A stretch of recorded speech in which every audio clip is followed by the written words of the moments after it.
have to tell you that for all your reputation as being like the death metal guru, you're far too nice and too pleasant. I wore my kitty shirt just to crush any misconceptions of death metalers being cruel to animals or anything.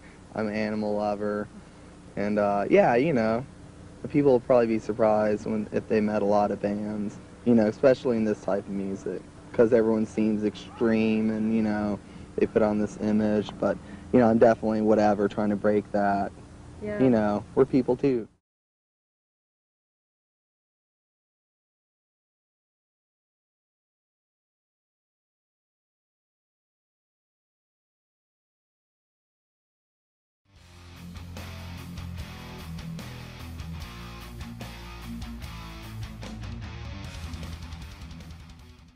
Ang kwento na ito ay tungkol sa isang banda na kilalang-kilala sa buong mundo lalo na sa mga mahilig sa death metal.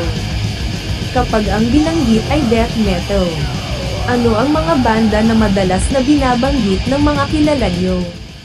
Malamang ito ay ang mga Rumble Belly, Kabaong ni Kamatayan, Signos, Death After Birth, Penetralia at Pathogen. At kung sa foreign bands naman, ito ay tulad ng Cannibal Corpse, Suffocation, Morbid Angel at iba pa. Pero alam nyo ba na may isang banda noong 80s na nagpasimuno at tumulong sa paghugis nitong tugtugan na ito na tinatawag na death metal, at yan ang bandang Death sa pangunguna ni Chuck Schuldiner. Sisimulan natin ang pagtalakay sa kanilang istorya, ang kanilang impluwensya sa tugtugang metal. Ngunit bago tayo magsimula, iniimbitahan namin kayo na suportahan ang Dethrone Records YouTube channel sa pamamagitan ng pag-subscribe at pagbigay ng inyong mga reaksyon at komento at pag-share nitong video sa inyong mga tropa.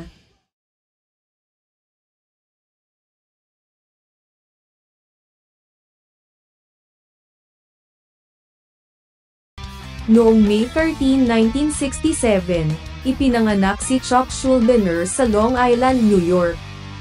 Bata pa lang siya, hilig na niya ang musika. Nang mawala ang kanyang kapatid, binigyan siya ng gitara ng kanyang mga magulang bilang paraan para makabangon sa kalungkutan. Mula dito sinimulan niya ang kanyang paglalakbay sa musika. Noong 1983, itinatag niya ang banda na Mantas, kasama sina Rick Ross at Cam Lee. Mula sa Florida, nagsimula silang mag-record ng mga demo tapes tulad ng Death by Metal noong 1984. Kasabay din ito ng demo tape ng Possessed na may pamagat na death metal kung saan dito na nagsimula ang pagkanta na parang ine-eksorsismo at tunog ng gitara na pangtakutan at agresibong palo ng drums. Pagkalipas ng ilang buwan, pinalitan nila ang pangalan ng banda at ginawa itong Death, isang pangalan na babago sa kasaysayan ng tugtugang bakal. Ang banda na Possessed ay madalas din itinuturing bilang kauna-unahang death metal band. Ang kanilang album na Seven Churches noong 1985 ay malawakang kinikilala bilang unang ganap na death metal album. Ang paglikha ng isa nilang kanta na may title na death metal ay maituturing na impluwensya sa pagsimula nitong bagong tugtugan. Ang pagbuo ni Chuck ng Death ay isa din sa mga impluwensya sa paghulma ng bagong tugtugan. Ang mga album nila na Scream Bloody Gore noong 1987 at Leprosy noong 1988 ang nagtakda ng tunay na tunog ng death metal. Ang mga banda na tulad ng Venom, Slayer, Merciful Fate kasama ang Celtic Frost at Sepultura at iba pa, ay mga naging malaking impluwensya din sa pagsisimula ng genre na death metal.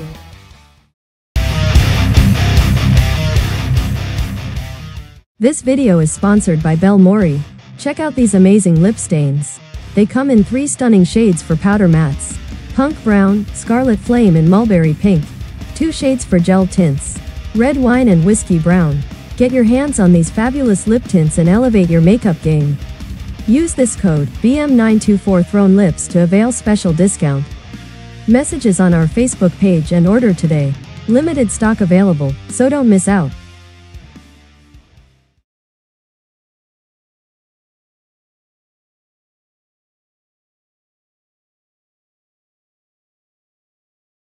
Noong 1987, inilabas nila ang unang album ng Death na Scream Bloody Gore sa ilalim ng Combat Records. Ni-record ito sa The Music Grinder Studio sa Los Angeles, California.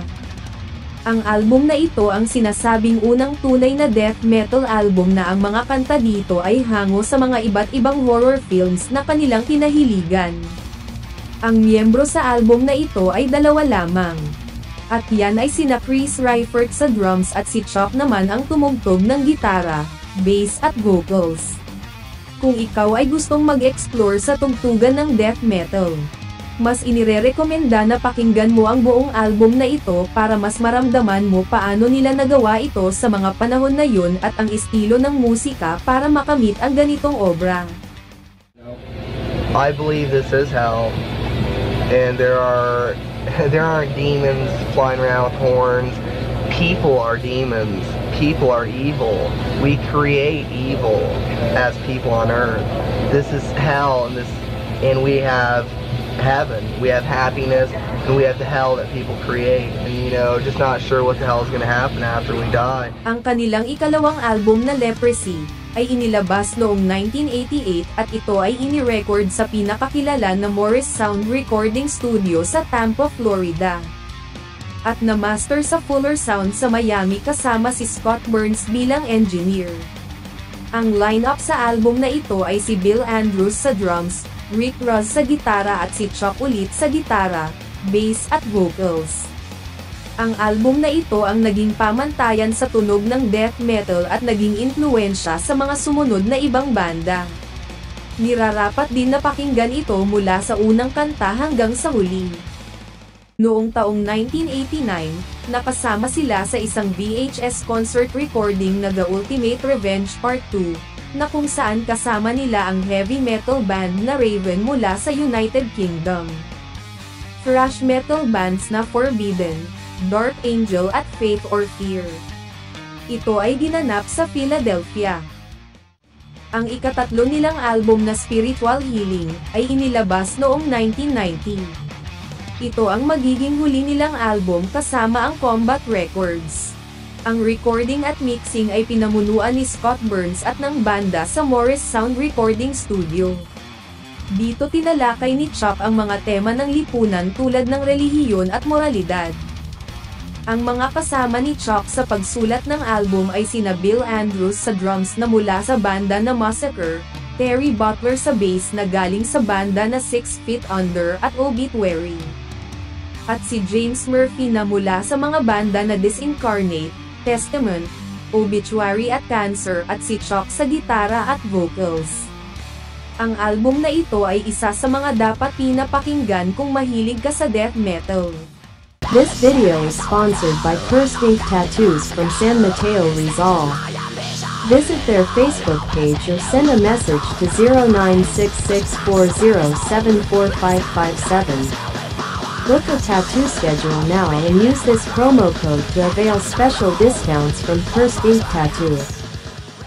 Ang ikaapat na album ng banda ay ang Human, na inilabas noong 1991 kasama ang Relativity Records. Ito ay muling ini-record sa Morris Sound Recording Studio. Dito lumalim ang musika ng death, na naging mas teknikal at progresibo. Gumawa din sila ng music video para sa kanta nila na Lack of Comprehension.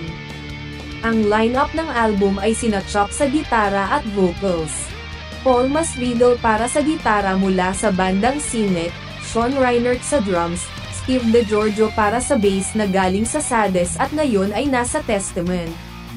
Isa ito sa mga sinasabing pinakamalupit at kompletong obra ng banda. Sa taong 1993, inilabas nila ang ikalima nilang album na Individual Thought Patterns at ini-record pa din sa Morris Sound Recording Studio. Ang kasama naman ni Chuck sa album ay sina Andy LaRock sa gitara na mula sa banda na Merciful Fate, Steve DeGiorgio sa bass at ang tao na tinatawag na The Atomic Clock na si Gene Hoglan para sa drums na mula sa banda na Dark Angel at ngayon ay nasa Testament na din. Dito sa album na ito mo mapapakinggan ang talento ng lahat. Gumawa din sila ng music video para sa kanta na The Philosopher. Sa taong 1995, inilabas nila ang ika-6 nilang album na Symbolic kasama ang Roadrunner Records.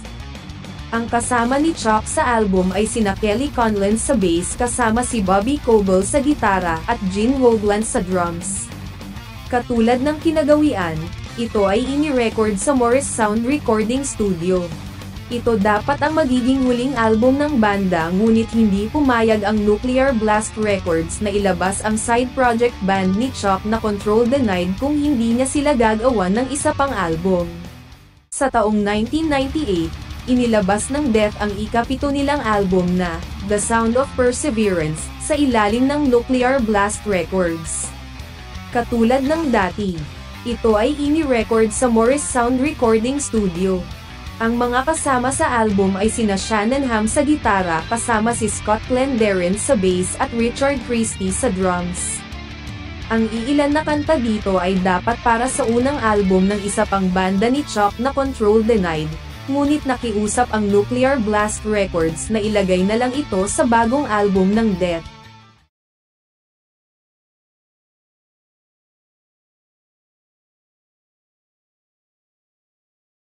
Kung napakinggan mo, karamihan ng kanilang albums ay ini-record sa Morris Sound Recording Studio. Sino ba sila at ano ang meron sa kanila? Ang Morris Sound Recording Studio ay isang sikat na recording studio na matatagpuan sa Tampa, Florida, na itinatag ng magkapatid na Jim at Tom Morris. Kilala ito bilang isa sa mga pangunahing sentro ng musika ng death metal, lalo na noong late 80s hanggang 90s. Sila ang naging kanlungan ng maraming death metal bands na gustong magkaroon ng mataas na kalidad na tunog ngunit nananatili ang mga elemento ng genre. Ito ay pinatakbo ni Scott Burns, isang producer at engineer na naging pangunahing tao sa pagbuo ng tunog ng death metal. Siya ang nagtrabaho sa maraming iconic na death metal albums. Kabilang ang mga gawa niya sa ibang banda tulad ng Sepultura, Morbid Angel, Obituary, Cannibal Corpse, Deicide, Suffocation, Malevolent Creation at marami pang iba. Ang Morris Sound Studio ang tumulong upang kilalanin ang Tampa, Florida bilang death metal capital of the world. Pagkatapos nito, itinatag ni Chuck ang Control Denied, isang proyekto na progressive metal. Subalit noong 1999, na-diagnose si Chuck na may brain cancer. Sa kabila ng gamutan at operasyon sa loob ng 2 taon, pumanaw siya noong December 13, 2001 sa edad na 34. Si Chuck Schuldiner ang tinaguriang ama ng death metal, hindi lamang dahil sa kanyang musika, kundi dahil sa kanyang kakayahang gawing mas makabuluhan ang genre sa buong mundo. Sa kabuuan, bagamat ang Death at Possessed ang madalas kilalanin na pasimuno ng death metal, ang pag-unlad nitong tugtugan ay resulta ng sama-samang pagsisikap ng maraming banda at eksena. Hanggang ngayon, ang musika ni Chuck ay buhay na buhay. Ang Death ay hindi lamang banda, sila ay alamat. Sa bawat nota, patuloy ang kanilang impluwensya, isang pamana na walang kamatayan. At sa pagtatapos ng istorya na ito, kung ikaw ay matagal nang nakikinig sa death metal, mas mainam na irekomenda mo ito sa mga baguhan o sa mga naliligaw ng landas sa tugtugang metal at para hindi lang sila umasa sa kung sino lang ang sikat at maangas tignan ang itsura. At para sa mga baguhan, wag nyo kakalimutan pakinggan ang mga banda na nagpasimuno ng lahat ng mga ito at bigyan sila ng halaga, mapa international or local na banda pa yan. Kung may gusto kang banda na nais malaman, i-post lamang ito sa comment section sa baba at gagawin namin ang aming makakaya. Sana ay masuportahan nyo kami sa pamamagitan ng pagkalat nito sa ating mga tropa at mag-subscribe sa Dethrone Records YouTube channel. Abangan ang susunod na bandang metal.